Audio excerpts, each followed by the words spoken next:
school to learn how to spell her last name, to pronounce it, give directions to go to India, except that your destination is Nandia, so you say go right to Nandia, which I think is a very helpful explanation. She's an independent leadership consultant and coach who is interested in perfecting her speaking skills. So welcome her.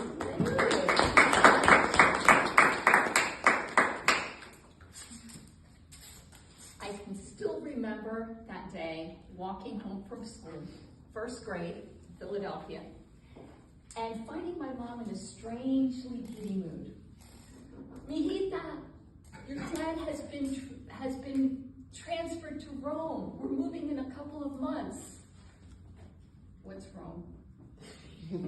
It's this wonderful place across the ocean filled with art and culture and beauty. Alarms went off in my 6-year-old brain. She just seemed a little too happy. Do they have Scooby-Doo and the Flintstones in Rome? I'm sure they do. And with that, my journey to becoming a third culture kid started.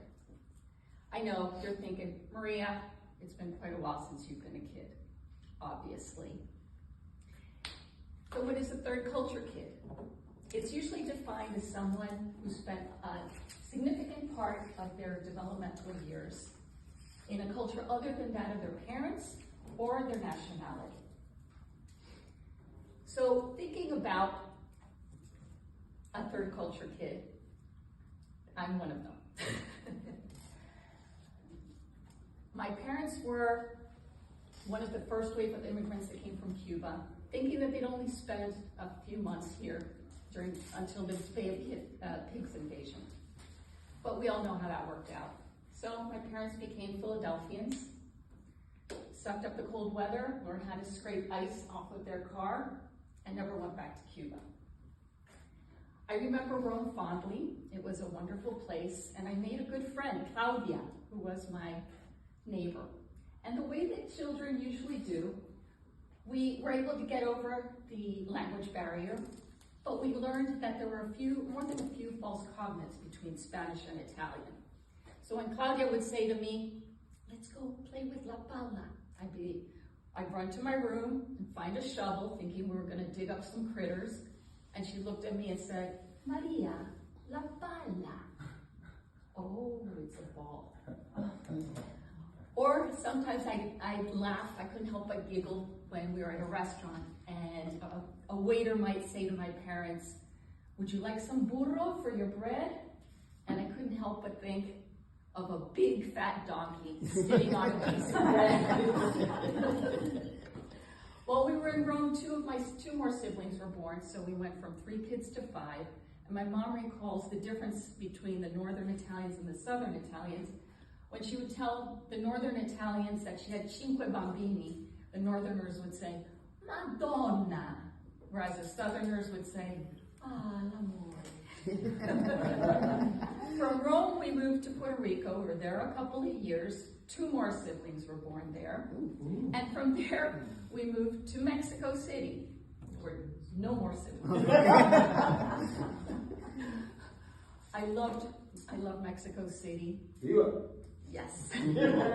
So that when my dad told us after 4 years that we'd be moving back to Philadelphia, I was kind of heartbroken because at that point, I was in the middle of my sophomore year in high school and I was dancing in the drill team during half times at the American school with my cute little uniform. I was getting a little more attention from the boys.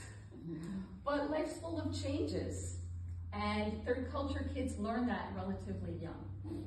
But after that first part of a bereavement period goes by, you settle down and you think of the possibilities and curiosity takes over because ultimately there's an opportunity to reinvent yourself with every single change.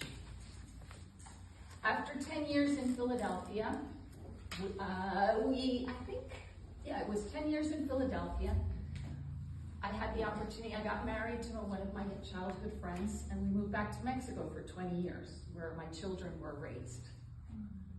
And then 10 years ago, I moved back to the US, not Philadelphia, no cold weather, no scraping ice for me. Wonderful Florida, right? And I've been here ever since.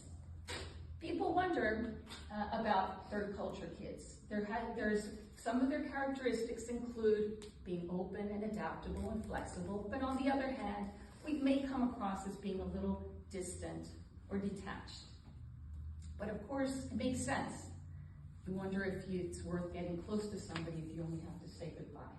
I know I've gotten that feedback. Some people ask me, well, do you regret not being able to establish roots in one place? And I say, you know, you can't really miss what you don't know. And thinking about what it brought to me, it gave me many different perspectives and curiosity, and my love for people. So no, I don't regret being a third culture kid, and I wouldn't change it for the world. Because you know what? The world was part of the deal.